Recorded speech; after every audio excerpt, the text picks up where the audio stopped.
భారతదేశంలో భారతదేశ నీటిపారుదల అనే చాప్టర్ అనేది స్టార్ట్ చేస్తున్నాను.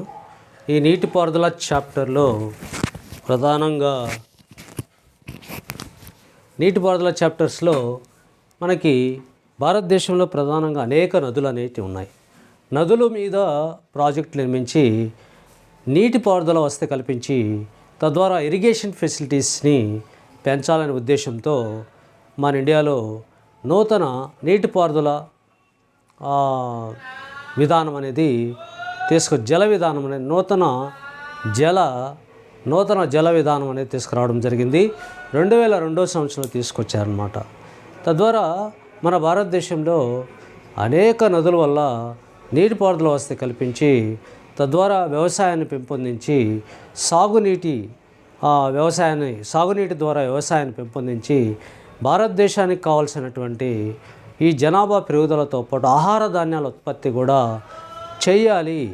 ఆహార ధాన్యాల ఉత్పత్తి చేయాలనే ఉద్దేశంతో నీటిపారుదల ప్రాజెక్టులకి అధిక ప్రాధాన్యత ఇవ్వడం జరిగింది. మేజర్ ప్రయారిటీ అని దేనికి ఇచ్చారంటే నీటిపారుదలకి ప్రాధాన్యత ఇవ్వడం జరిగింది. ఇందులో మన భారతదేశంలో నీటిపారుదల ఇరిగేషన్ ఫెసిలిటీస్ అంటారు.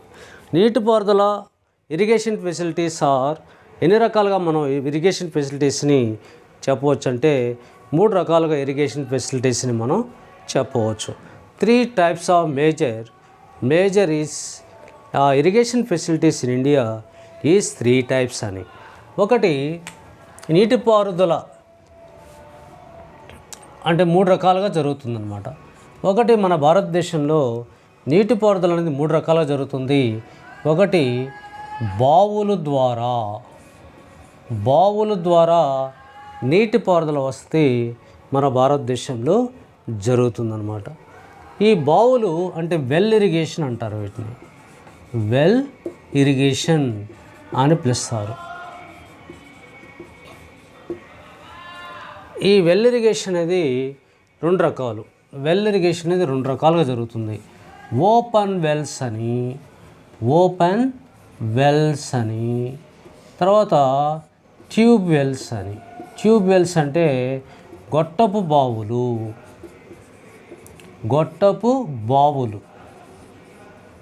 ఇక్కడేమో ఓపెన్ వెల్స్ అంటాం. Open wells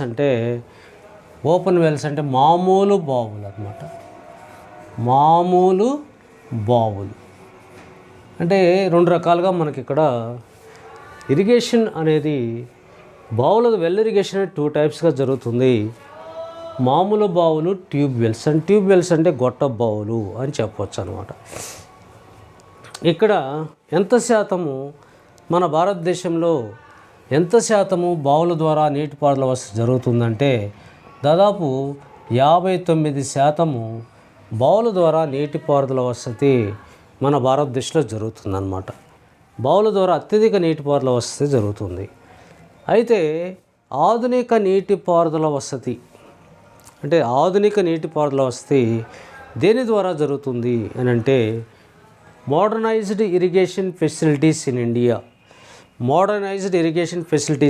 is tube wells ద్వారా భారతదేశంలో మోడర్నైజ్డ్ ఇరిగేషన్ ఫెసిలిటీస్ అనేటి మన ఇండియాలో జరుగుతున్నాయి. ఎక్కువగా గొట్ట బావుల ద్వారా నీటిపారుదల వసతి బిట్టెలు అడుగుతాడు. భారతదేశంలో ఆధునిక నీటిపారుదల వసతి దేని ద్వారా జరుగుతుంది అని అడుగుతాడు.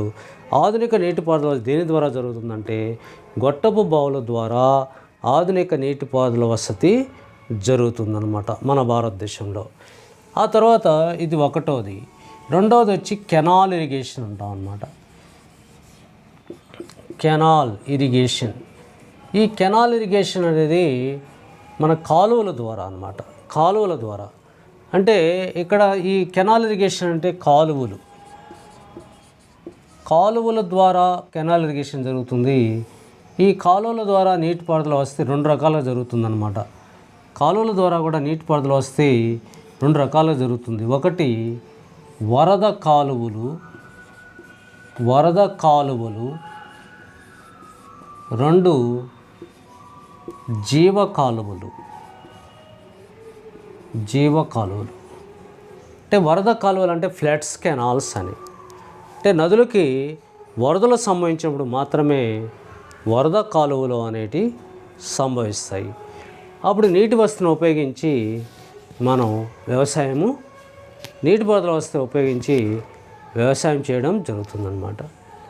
జీవ కాలువలు అనేటి పెర్నియల్ కెనాల్స్ అంటారు. ఈ జీవ కాలువలు వచ్చి పెర్నియల్ కెనాల్స్ అంటే నిరంతరము నీరు ప్రవహిస్తూ ఉంటే దాన్ని ఏమంటారంటే జీవ కాలువలు అని చెప్పడం జరిగిందనమాట.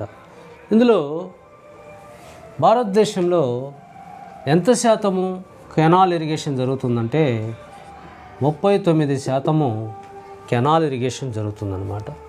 అయితే ఇంకో పాయింట్ మనం గుర్తుపెట్టుకోవాలి. బావుల ద్వారా అత్యధిక నీటిపారుదల వసతి ఏ రాష్ట్రాల్లో జరుగుతుంది అని అంటే ఉత్తరప్రదేశ్, తర్వాత మధ్యప్రదేశ్, తర్వాత ఆంధ్రప్రదేశ్. ఈ రాష్ట్రాల్లో బావుల ద్వారా అత్యధిక నీటిపారుదల వస్తే జరుగుతుంది. కాలువల ద్వారా అత్యధిక నీటిపారుదల వసతి జరుగుతున్న రాష్ట్రాలు ఏమన్నాయంటే ఇది కూడా ఉత్తరప్రదేశ్, యూపీలోనే ఎక్కువ బావుల ద్వారా నీటిపారుదల వసతి జరుగుతుంది. దక్షిణ భారతదేశంలో ఆంధ్రప్రదేశ్ మరియు తెలంగాణ ప్రాంతాల్లో కూడా కాలువల ద్వారా నీటిపారుదల వసతి జరుగుతుంది అన్నమాట. తర్వాత మూడవది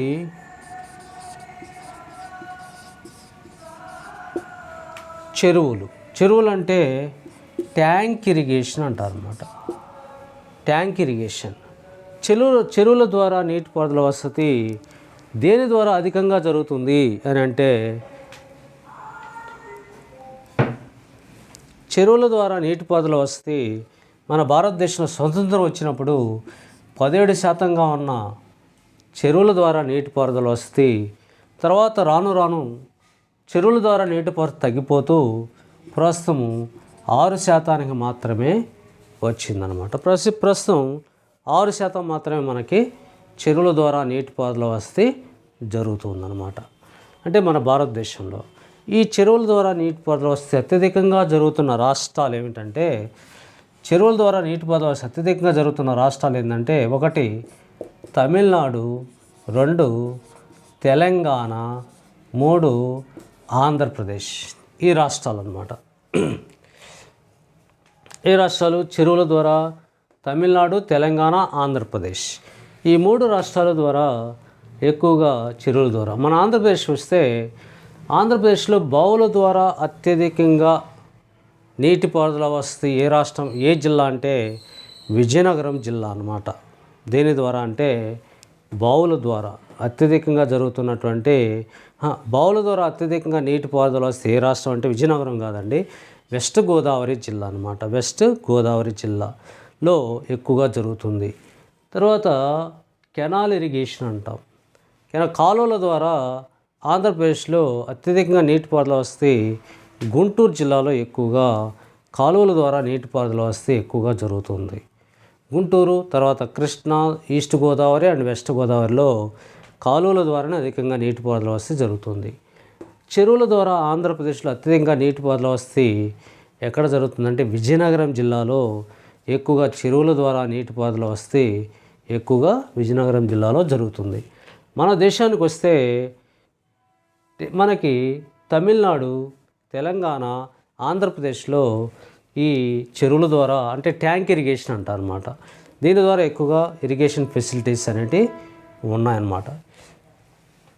ఇక్కడ అయితే ఈ మూడిటి ఒక బిట్టు గ్రూప్ 2లో ఇటీవల కాలంలో ఒక బిట్టు ఇలా అడిగాడు, భారతదేశంలో పురాతన నీటిపారుదల వసతి అని.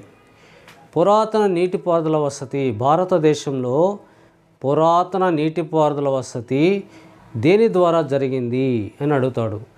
భారతదేశంలో పురాతన నీటిపారుదల వసతి దేని ద్వారా జరిగిందంటే ఇలా ఇస్తాడు. బావుల ద్వారా జరిగిందా, కాలువల ద్వారా జరిగిందా, చెరువుల ద్వారా జరిగిందంటే పురాతన నీటిపారుదల వసతి కాలువల ద్వారా జరిగింది. Oldest irrigation facilities in India is canal irrigation. Oldest irrigation facilities in India is a canal irrigation అంటే కాలువల ద్వారా నీటిపారుదల వస్తే ఎక్కువగా జరిగిందనమాట. తర్వాత మొట్టమొదటిసారిగా అంటే ఇక్కడ నీటిపారుదల సాంద్రత అంటాం, డెన్సిటీ అంటాం అన్నమాట. డెన్సిటీ ఆఫ్ ఇరిగేషన్ అని అంటే ఏమిటి? డెన్సిటీ ఆఫ్ ఇరిగేషన్ అంటే ఏమిటి? నీటిపారుదల సాంద్రత అంటాం అన్నమాట. మన భారతదేశంలో నీటిపారుదల సాంద్రత అనేది చాలా ఉన్నాయన్నమాట. మన భారతదేశంలో నీటిపారుదల సాంద్రత అనేది ప్రధానంగా తీసుకుంటే డెన్సిటీ ఆఫ్ ఇరిగేషన్ ఫెసిలిటీస్ అనేటివి చాలా ఉన్నాయి. ఇందులో నీటిపారుదల సాంద్రత అంటారు అన్నమాట. దీన్ని నీటి పారుదల సాంద్రత అంటే నీటిపారుదల సాంద్రత అనేది ఇది ప్రధానమైందనమాట. అంటే మన భారతదేశంలో అత్యధిక నీటిపారుదల సాంద్రత అంటే ఏంటి అంటే ఈ మూడింటిని ఉపయోగించి అంటే కెనాల్స్, ట్యాంక్స్, వెల్స్ మూడింటిని ఉపయోగించి అత్యధిక నీటిపారుదల సాంద్రత గల రాష్ట్రం ఏది అని అంటే the highest irrigation facilities density of irrigation facilities state in India is a Punjab state అన్నమాట. ఈ పంజాబ్ స్టేట్లో 94% ఇరిగేషన్ ఫెసిలిటీస్ అనేటివి ఉన్నాయి. అది ఏ రాష్ట్రం అంటే పంజాబ్ స్టేట్. తర్వాత సెకండ్ ప్లేస్ వచ్చి హర్యానా స్టేట్ అన్నమాట. హర్యానా స్టేట్లో 90% ఇరిగేషన్ ఫెసిలిటీస్ అనేటివి ఉన్నాయన్నమాట. ఇది lowest irrigation facilities in India is Mizoram state అన్నమాట. మిజోరాం స్టేట్ అనేది లోయెస్ట్ ఇరిగేషన్ ఫెసిలిటీస్ అనేటివి మన ఇండియాలో ఉన్నాయని గమనించాలన్నమాట. ఇది ఈ రాష్ట్రాలు అనేటివి గుర్తుపెట్టుకోవాలి. కాబట్టి భారతదేశంలో బావుల ద్వారా అత్యధిక నీటిపారుదల వస్తే జరుగుతున్న రాష్ట్రం ఏది అని అంటాడు ఉత్తరప్రదేశ్. భారతదేశంలో కాలువల ద్వారా నీటిపారుదల వస్తే అధికంగా జరుగుతున్న రాష్ట్రం ఏది అని అంటే అది కాలువల ద్వారా కూడా ఉత్తరప్రదేశ్. చెరువుల ద్వారా వచ్చి తమిళనాడు, తెలంగాణ రాష్ట్రాల్లో ఎక్కువగా చెరువుల ద్వారా నీటిపారుదల వస్తే జరుగుతుందన్నమాట. ఇప్పుడు మన భారతదేశంలో జాతీయ నూతన జల విధానం అనేది వాటర్ పాలసీ అనేది 2002 సంవత్సరం నుంచి ప్రవేశపెట్టారు. 2002 సంవత్సరం నుంచి ప్రవేశపెట్టారు జల విధానం. నూతన న్యూ వాటర్ పాలసీ అనేది తీసుకొచ్చారు. దీని ప్రకారము మన భారతదేశంలో మల్టీపర్పస్ ప్రాజెక్ట్స్ అంటే ప్రాజెక్టులను నీటిపారుదల ప్రాజెక్టులను 3 రకాలుగా విభజించారు. నీటిపారుదల ప్రాజెక్టులను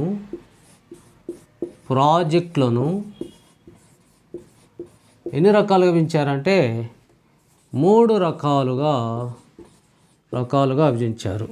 అంటే నీటిపారుదల ప్రాజెక్టులు ఎన్ని రకాలుగా విభజించారంటే 3 రకాలుగా విభజించారన్నమాట. అవి ఏంటంటే ఒకటి మల్టీపర్పస్ ప్రాజెక్ట్స్ అంటే బహుళార్థ సాధక ప్రాజెక్ట్ అంటే ఏమిటంటే బహుళార్థ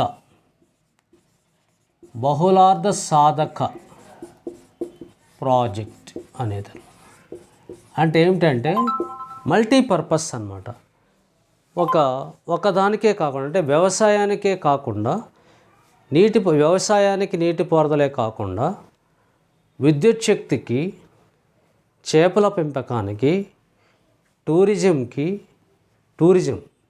ఇంపార్టెన్స్కి, త్రాగునీటి అవసరాలకి ఒక ప్రాజెక్టు అనేక రకాలుగా ఉపయోగపడితే దానిని మల్టీపర్పస్ ప్రాజెక్ట్ అని అంటారు అన్నమాట. మల్టీపర్పస్ దాన్ని బహుళార్థ సాధక ప్రాజెక్ట్ అంటారు. ఇట్లా మన భారతదేశంలో బహుళార్థ సాధక ప్రాజెక్టులను 3 రకాలుగా విభజించారు. ఒకటి భారీ నీటిపారుదల ప్రాజెక్టులు.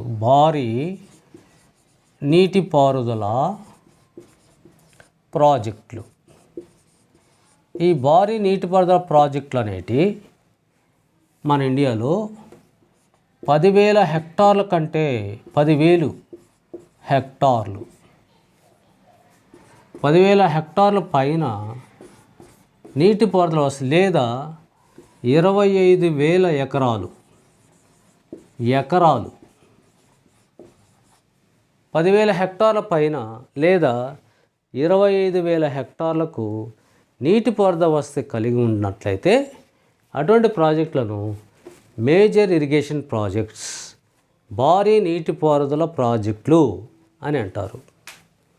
రెండవది second medium range irrigation project. Medium అంటే మధ్య తరహా నీటిపారుదల ప్రాజెక్టులు. మధ్య తరహా నీటిపారుదల ప్రాజెక్టులు అంటే మీడియం రేంజ్. ఇవి కూడా చాలా ఉన్నాయి మన ఇండియాలో. ఈ మధ్య తరహా నీటిపారుదల ప్రాజెక్టులు అనేటివి చాలా ఉన్నాయి మన ఇండియాలో.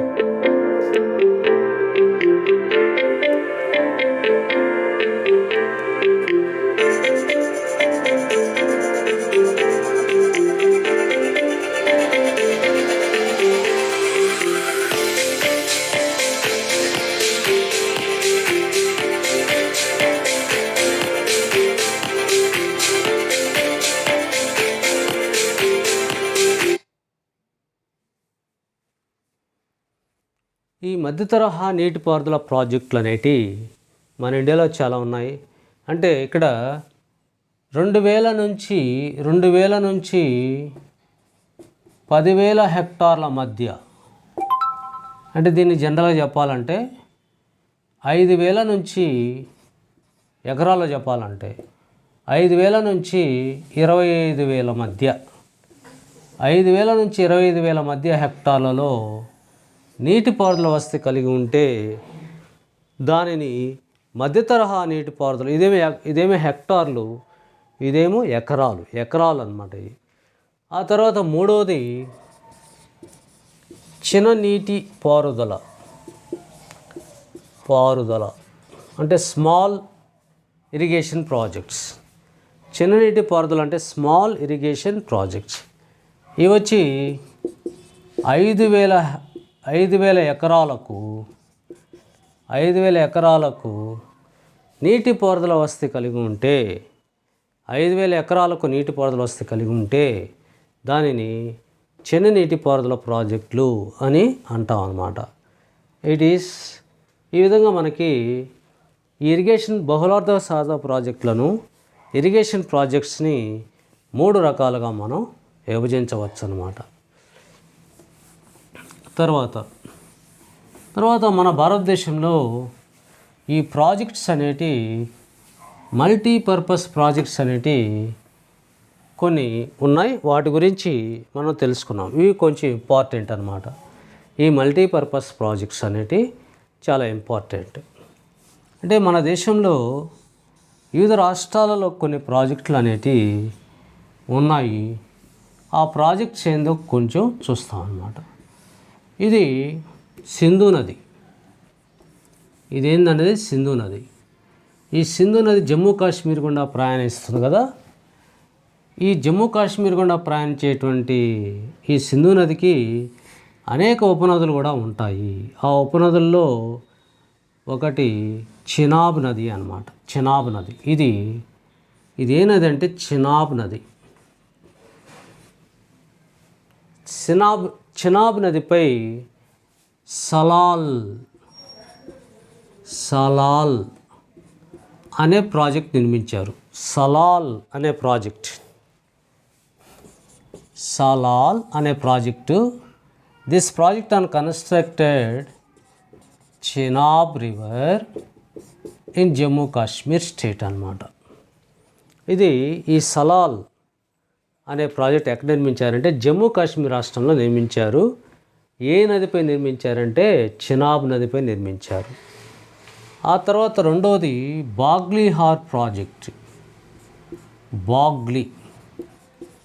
బాగ్లీహార్ ప్రాజెక్ట్. నెక్స్ట్ది బాగ్లీహార్ ప్రాజెక్ట్.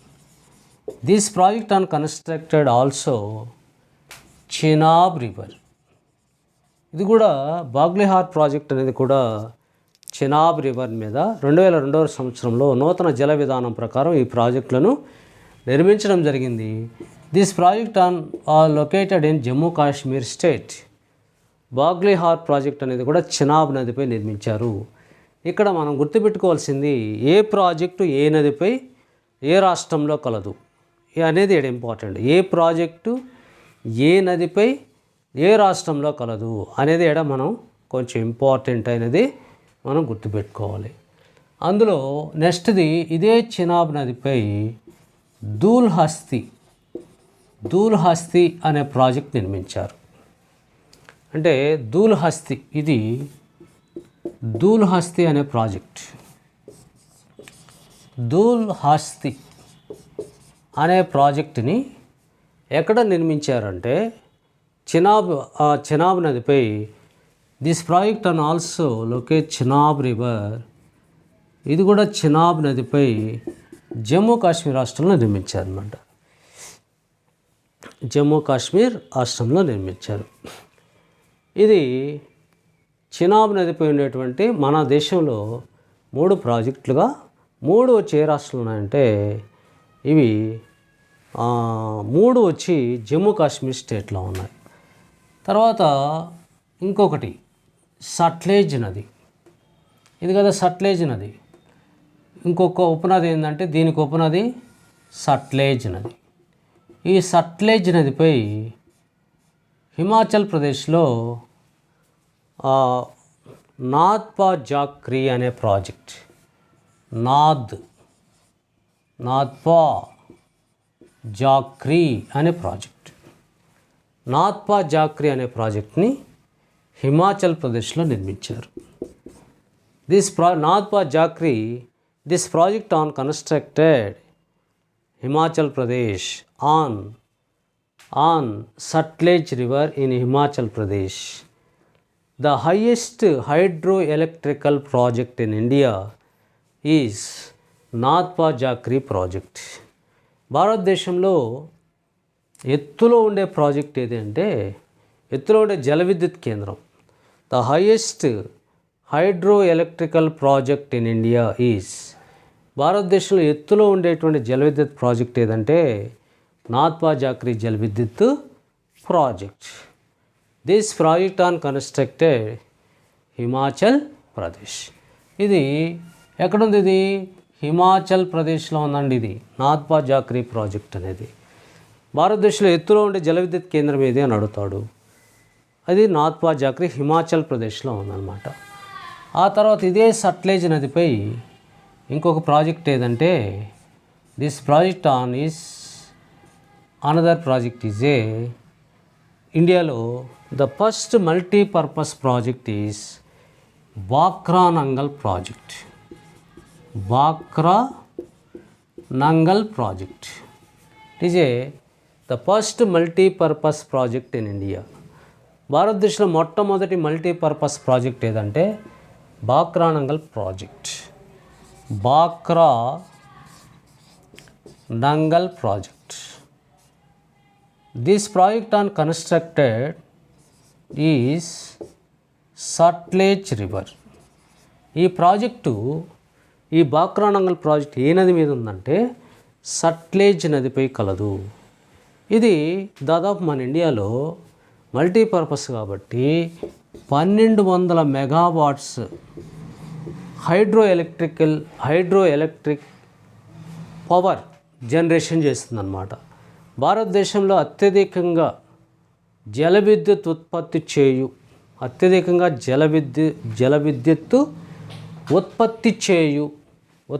చేయు ప్రాజెక్ట్ ఏదంటే బాక్రా నంగల్ ప్రాజెక్ట్.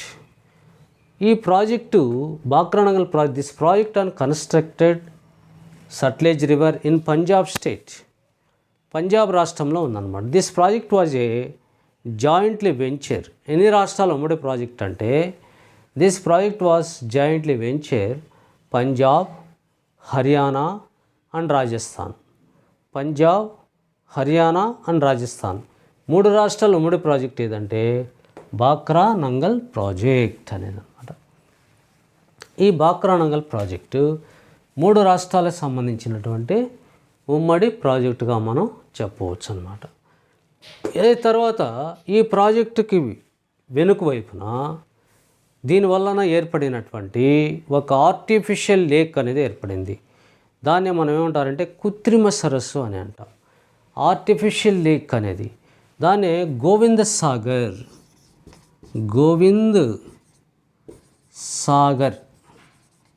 లేక్ అంటాం. కృత్రిమ సరస్సు భారతదేశంలో భారతదేశం మొట్టమొదటి కృత్రిమ సరస్సు ఏదంటే గోవింద్ సాగర్. ఈ గోవింద్ సాగర్ సరస్సు ఎక్కడుందంటే హిమాచల్ ప్రదేశ్లో ఉందన్నమాట. ఈ పాయింట్ గుర్తు. గోవింద్ సాగర్ సరస్సు ఏ నది వల్ల ఏర్పడింది, ఏ ప్రాజెక్టు వల్ల ఏర్పడింది అని అడుగుతాడు. ఇట్ ఈస్ బాక్రానంగల్ ప్రాజెక్టు వల్ల గోవింద్ సాగర్ సరస్సు అనేది ఏర్పడిందని చెప్పవచ్చు అన్నమాట. ఇది ఈ రెండు ప్రాజెక్టులు సట్లెజ్ నది మీద ఉందన్నమాట.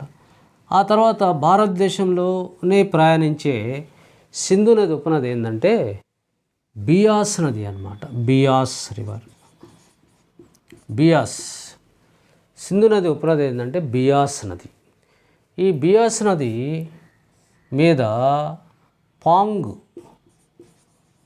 వద్ద అన్నమాట. పాంగ్ వద్ద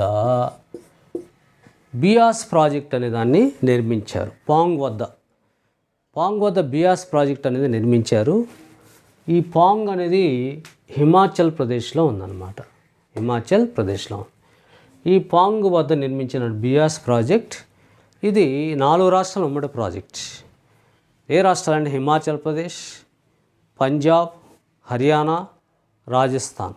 ఈ 4 రాష్ట్రాల ఉమ్మడి ప్రాజెక్ట్ ఏదంటే ఈ బియాస్ ప్రాజెక్ట్. ఇది మనకి ఈ సింధు నది ఉపనదులైనటువంటి వీటి మీద ఉండేటువంటి నదులు అన్నమాట. నదుల మీద ఉండేటువంటి ప్రాజెక్ట్స్ అనేటి ఇవి. కాబట్టి ఈ పాయింట్స్ మనం గుర్తుపెట్టుకోవాలి. తర్వాత నెక్స్ట్ రాష్ట్రాలు కూడా చెప్తా ఉన్నాను. అంటే ఏ ప్రాజెక్ట్ ఏ రాష్ట్రంలో ఉంది అనేది కూడా చెప్తా ఉన్నాను. అది కూడా మీరు నోట్ చేసుకొని గుర్తుపెట్టుకోవాల్సి ఉంటుంది అన్నమాట. ఇప్పుడు ఫర్ ఎగ్జాంపుల్ సలాల్ అనే ప్రాజెక్టు చినాబ్ నదిపై ఏ రాష్ట్రంలో కలదు అంటే జమ్మూ కాశ్మీర్. నాథ్వా జాక్రీ అనే ప్రాజెక్టు సట్లెజ్ నదిపై ఏ రాష్ట్రంలో ఉందంటే హిమాచల్ ప్రదేశ్. అట్లా బాక్రానంగల్ ప్రాజెక్టు సట్లెజ్ నదిపై ఏ రాష్ట్రంలో కలదు, పంజాబ్ రాష్ట్రంలో కలదు. అలా అడుగుతాడు అనమాట. ఏ రాష్ట్రం అండి? పంజాబ్ రాష్ట్రంలో కలదు. ఆ తర్వాత మన భారతదేశంలో మేజర్ ప్రాజెక్ట్స్ వచ్చి గంగా నది ఉంది కదా మనకి. గంగా నది మీద అనేక ప్రాజెక్ట్స్ అనేటివి నిర్మించారు. గంగా నది మీద ఈ గంగా నది ఉపనది అయినటువంటి ఉత్తరప్రదేశ్లో ఒక ప్రాజెక్ట్ అనేది నిర్మించారు. అదే రిహాండ్ ప్రాజెక్ట్. రీహాండ్ అని అంటాం. ఇది రిహాండ్ ప్రాజెక్ట్, మేజర్ ప్రాజెక్ట్స్ అన్నమాట. ఇది this project on Rihand project was constructed on Rihand river. అంటే గంగానదికి ఉపనది Rihand. This project was jointly venture. ఇది ఏ 2 రాష్ట్రాల ఉమ్మడి ప్రాజెక్ట్ అంటే ఉత్తరప్రదేశ్ అండ్ ఉత్తరాఖండ్. 2 రాష్ట్రాల ఉమ్మడి ప్రాజెక్ట్ అనమాట ఇది. కానీ ఉండేది మాత్రం ఉత్తరప్రదేశ్లో ఉందన్నమాట. దీనివలన ఏర్పడిన ఆర్టిఫిషియల్ లేక్ అనేది ఉంది. గోవింద్ వల్లభ్ పంత్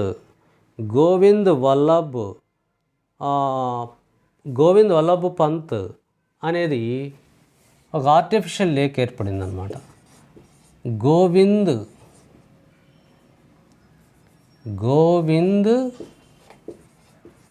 వల్లభ్ పంత్ అనేది. ఈ గోవింద్ వల్లభ్ పంత్ అనే ఆర్టిఫిషియల్ లేక్ అనేది ఏర్పడిందనమాట. గోవింద్ వల్లభ్ పంత్ ఆర్టిఫిషియల్ లేక్ అనేది ఏర్పడింది. అదే మనకి గోవింద్ సాగర్ అనేది ఒకటి చెప్పాను కదా ఇంతకుముందు, అది హిమాచల్ ప్రదేశ్లో ఉంది. ఇది యూపీలో ఉందన్నమాట, ఉత్తరప్రదేశ్లో ఉంది. రిహాండ్ అనేది అనమాట. ఇది గోవింద్ వల్లభ్ పంత్ ఆర్టిఫిషియల్ లేక్ ఏ నది వల్ల ఏర్పడింది అని అడుగుతాడు అనమాట ఎగ్జామ్స్లో. కాబట్టి ఏ నది వల్ల ఏర్పడింది? మనకి రిహాండ్ నది మీద ఏర్పడింది. ఇది గంగా నది కదా ఇది. ఎస్. ఈ గంగా నది రెండు నదుల కలయిక వల్ల అని చెప్పాను. గంగా నది రెండు నదుల కలయిక వల్ల ఏర్పడిందని చెప్పాను. అలకనంద భగీరథి. ఈ అలకనంద భగీరథి నదిపై ఒక ప్రాజెక్ట్ నిర్మించారు. ఆ ప్రాజెక్టే భగీరథి నదిపై తెహ్రీ అనే ప్రాజెక్ట్ అన్నమాట. తెహ్రీ అనే ప్రాజెక్ట్. తెహ్రీ అనే ప్రాజెక్టు ఏ నదిపై నిర్మించారంటే భగీరథి నదిపై తెహ్రీ అనే ప్రాజెక్ట్ అనేదాన్ని నిర్మించారు. తెహ్రీ అనేదన్నమాట. This project on constructed Bhagirathi river Tehri project. This project on constructed Bhagirathi river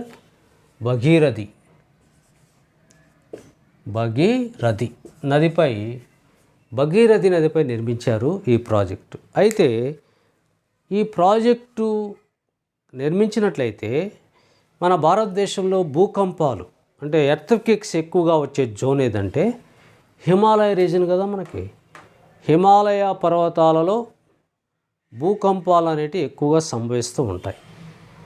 అందువల్ల ఎక్కువ భూకంపాలు వచ్చే ప్రాంతం కాబట్టి ఇక్కడ కానీ ఈ డ్యామ్గా నిర్మించినట్లయితే ఏమవుతుందంటే భూకంపాలు ఎర్త్క్వేక్కి ఆ బర్స్ట్ అంటే అది ఆ డ్యామ్ పగిలిపోయి తద్వారా ఆస్తి ప్రాణ నష్టం సంభవిస్తుంది అనే ఉద్దేశంతో ఈ ప్రాజెక్టుకు వ్యతిరేకంగా చిప్కో ఉద్యమం అనేది స్థాపించారన్నమాట. 1973 సంవత్సరంలో 1973లో సుందర్లాల్ బహుగుణ ఆధ్వర్యంలో the leader of the Chipko movement is Sundarlal Bahuguna ఆధ్వర్యంలో చిప్కో ఉద్యమం అనేది తీసుకొచ్చారన్నమాట.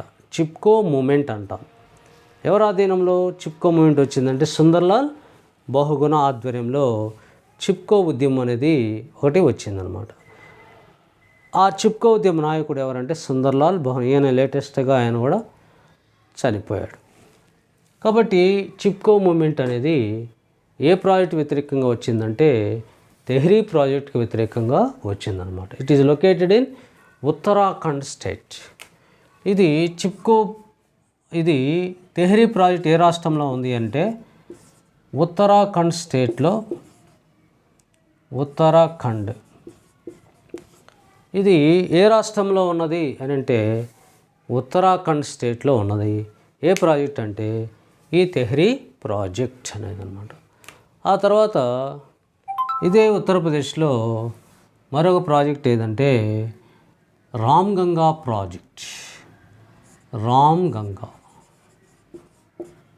గంగా ప్రాజెక్ట్ ఇదన్నమాట. ఈ Ram Ganga project this project on constructed Ram Ganga river in Uttar Pradesh. ఇది రామ్ గంగా ప్రాజెక్ట్ ఏ రాష్ట్రం ఉందంటే రామ్ గంగా ప్రాజెక్ట్ ఇది ఏ రాష్ట్రంలో ఉందంటే ఉత్తరప్రదేశ్లో ఉందన్నమాట. ఇది అయితే ఇది కేవలం ఉత్తరప్రదేశ్ రాష్ట్రానికి సంబంధించింది.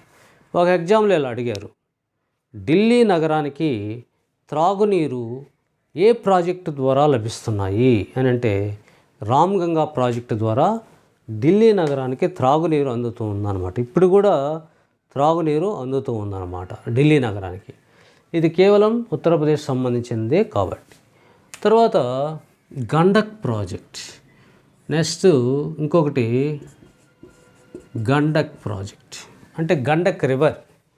గండక్ ప్రాజెక్ట్ అనేది this project on constructed Gandak river. River వచ్చి కూడా Gandak river. This project on constructed Gandak river in Uttar Pradesh. ఇది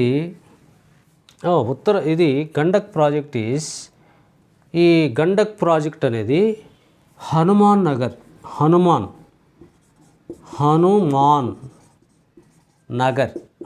నగర్ వద్ద బీహార్ స్టేట్లో, ఉత్తరప్రదేశ్ కాదండి బీహార్ స్టేట్లో ఉందన్నమాట.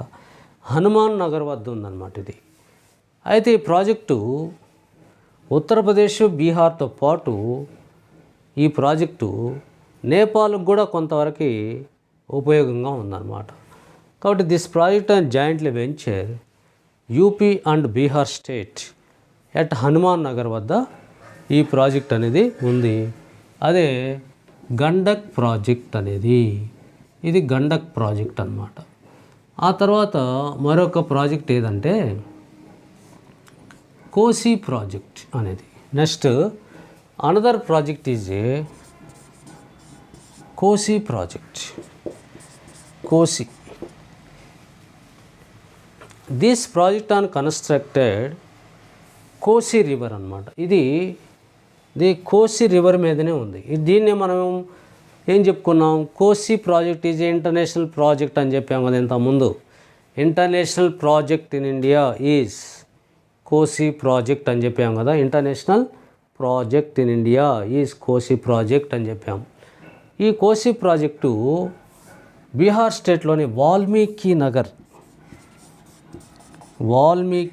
బీహార్ స్టేట్లోని వాల్మీకి నగర్ వద్ద ఉందన్నమాట.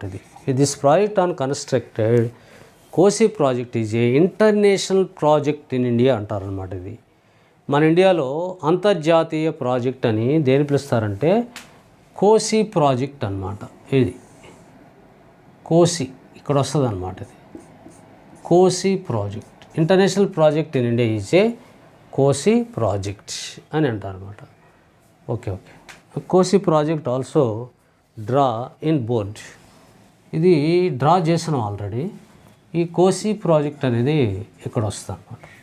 దిస్ ప్రాజెక్ట్ ఇది ఏ స్టేట్లో ఉందంటే బీహార్ స్టేట్లో ఉంది. అయితే మన ఇండియాలో బీహార్ స్టేట్కి నేపాల్కి సంబంధించింది కాబట్టి, ఇతర దేశానికి కూడా సంబంధించింది కాబట్టి దీన్ని ఏమంటారంటే ఇంటర్నేషనల్ ప్రాజెక్ట్ ఇన్ ఇండియా అని పిలుస్తారు. ఏ ప్రాజెక్ట్ని మన భారతదేశంలో ఇంటర్నేషనల్ ప్రాజెక్ట్ అంటారు అని అంటే కోసి ప్రాజెక్ట్ని పిలవడం జరుగుతుంది అన్నమాట. It is a international project in India అంటారు. కాబట్టి ఇవన్నీ ఈ ప్రాజెక్ట్ కిందకి అంటే ఎడమవైపున ఉండే ప్రాజెక్ట్స్ అన్నమాట. ఇప్పుడు కుడివైపున కొన్ని ప్రాజెక్ట్స్ అనేటివి ఉంటాయన్నమాట మనకి. ఇది యమునా నది మీద ఉందన్నమాట. యమునా నదికి ఉపనది అన్నమాట. ఇది చంబల్ అనేది, ఇది చంబల్ ప్రాజెక్ట్. చంబల్ అంటే చంబల్ ప్రాజెక్ట్ అనేది Chambal project. This project on constructed also Chambal river in Madhya Pradesh. ఈ ప్రాజెక్టు ఏ నది మీద ఉందంటే చంబల్ నదిపై. ఏ రాష్ట్రంలో ఉందంటే మధ్యప్రదేశ్ రాష్ట్రంలో ఉన్నది ఈ చంబల్ ప్రాజెక్ట్. ఈ చంబల్ ప్రాజెక్టు ఏ రెండు రాష్ట్రాల ఉమ్మడి ప్రాజెక్ట్ అంటే దిస్ ప్రాజెక్ట్ ఆన్ కన్స్ట్రక్టెడ్ ఇది this project on constructed Chambal river jointly venture constructed in Madhya Pradesh, jointly venture Rajasthan and Madhya Pradesh. Another project is a Chambal river పై Rana Pratap Sagar project. Rana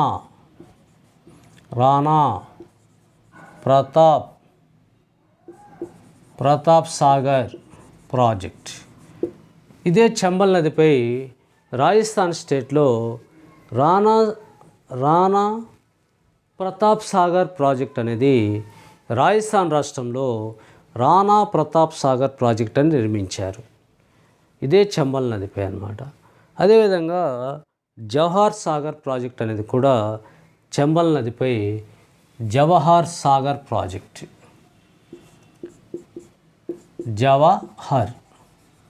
Jawahar Sagar project. This project also river ఈ Chambal river in Rajasthan state అన్నమాట. Rajasthan state.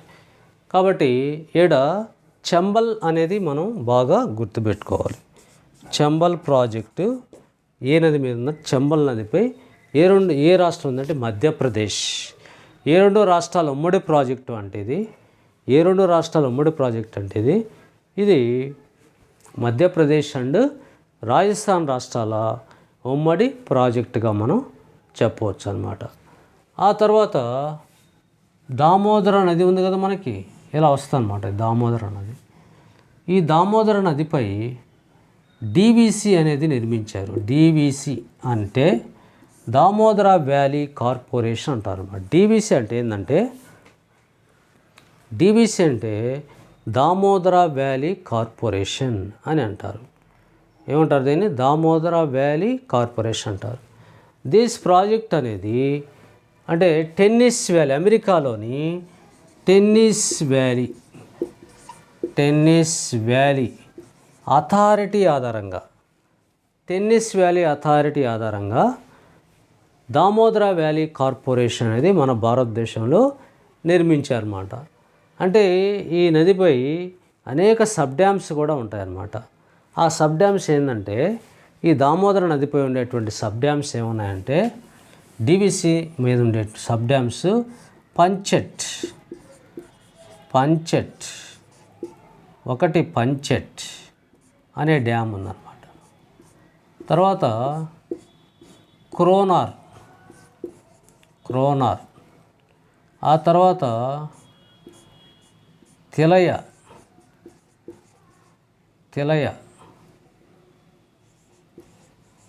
అంటే క్రోనార్, పంచెట్, తిలయ అనే sub dams కూడా ఉంటాయి అన్నమాట దీని మీద. కాబట్టి ఇవన్నీ జార్ఖండ్, వెస్ట్ బెంగాల్. డీవీసీ ప్రధానంగా ఏ స్టేట్లో ఉందంటే, Damodar valley corporation was located in West Bengal state అన్నమాట. This project jointly venture West Bengal and Jharkhand state అన్నమాట. వెస్ట్ బెంగాల్ అండ్ జార్ఖండ్ అంటే దామోదర నది కూడా ఏ నదికి ఉపనది ఇది? ఏ నది కంటే గంగా నదికి ఉపనది అన్నమాట. గంగా నదికి ఉపనది. ఆ తర్వాత కాబట్టి క్రోనారు, పంచెట్, తిలయ ఇవన్నీ జార్ఖండ్, వెస్ట్ బెంగాల్ రాష్ట్రంలో నిర్మించారు అనేది గుర్తుపెట్టుకోవాలి. ఆ తర్వాత మనకి హుగ్లీ నది ఎట్లా వస్తుంది? హుగ్లీ నది ఇది కదా గంగా నది ఒక పాయేమో హుగ్లీ నది, ఇంకో పాయేమో పద్మా నది. ఈ హుగ్లీ నది మన భారతదేశంలో వెస్ట్ బెంగాల్ రాష్ట్రంలో ఫరక్కా బ్యారేజ్ అనేది నిర్మించాడు. ఫరక్కా బ్యారేజ్ అన్నమాట. అది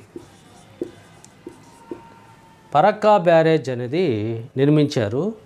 దేనిపై నిర్మించారు అని అంటే, హుగ్లీ నదిపై నిర్మించారు. ఫరక్కా బ్యారేజ్ అనేది హుగ్లీ నదిపై నిర్మించారు. This Farakka barrage situated on Hooghly river in West Bengal state అన్నమాట. ఇది గంగా నది మీద ఉండేటువంటి అనేక ప్రాజెక్ట్స్. ఇక్కడ మనం చాలా గంగా నదికి ఉపనదుల మీద చాలా ప్రాజెక్టులు ఉన్నాయి. ఇవి ఇప్పుడు చెప్పినట్టయితే మేజర్ ప్రాజెక్ట్స్ అన్నమాట. మైనర్ ప్రాజెక్ట్స్ అనేటివి చాలా ఉన్నాయి, మీడియం ప్రాజెక్ట్స్ కూడా చాలా ఉన్నాయి. అవి మనకి చిన్న తరహా ప్రాజెక్టులు పెద్ద ఇంపార్టెంట్ ఏం కాదు. ఇవి మాత్రమే మనకు కొంచెం ఇంపార్టెంట్. చూడండి, ఫస్ట్ ఇంకొకసారి అవుట్లుక్ వేస్తున్నాను. అవుట్లుక్ చూడండి. తెహ్రీ ప్రాజెక్టు ఏ నది మీద? భగీరథి నది ఉత్తరాఖండ్ స్టేట్లో ఉంది. ఈ ప్రాజెక్టుకి వ్యతిరేకంగా నడుస్తున్న ఉద్యమం ఏంటంటే Chipko movement. Who is the leader of the Chipko movement is Sundarlal Bahuguna అనేది గుర్తుపెట్టుకోవాలి. రిహాండ్ ప్రాజెక్టు వల్ల ఏర్పడిన ఆర్టిఫిషియల్ లేక్ ఏదంటే గోవింద్ వల్లభ పంత్ ఆర్టిఫిషియల్ లేక్ అన్నమాట. అంటే సరస్సు అనేది ఏర్పడింది.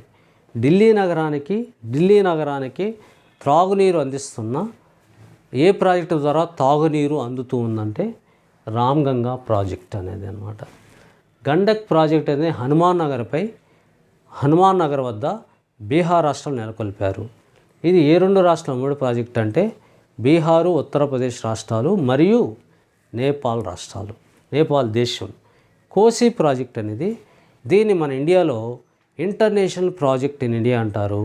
ఈ కోసి ప్రాజెక్టు ఏ దేశాల మధ్య అంటే నేపాల్, ఇండియాకి మధ్య సంబంధించిన ప్రాజెక్ట్ అన్నమాట. నేపాల్కి, ఇండియాకి సంబంధించిన ప్రాజెక్ట్ అన్నమాట.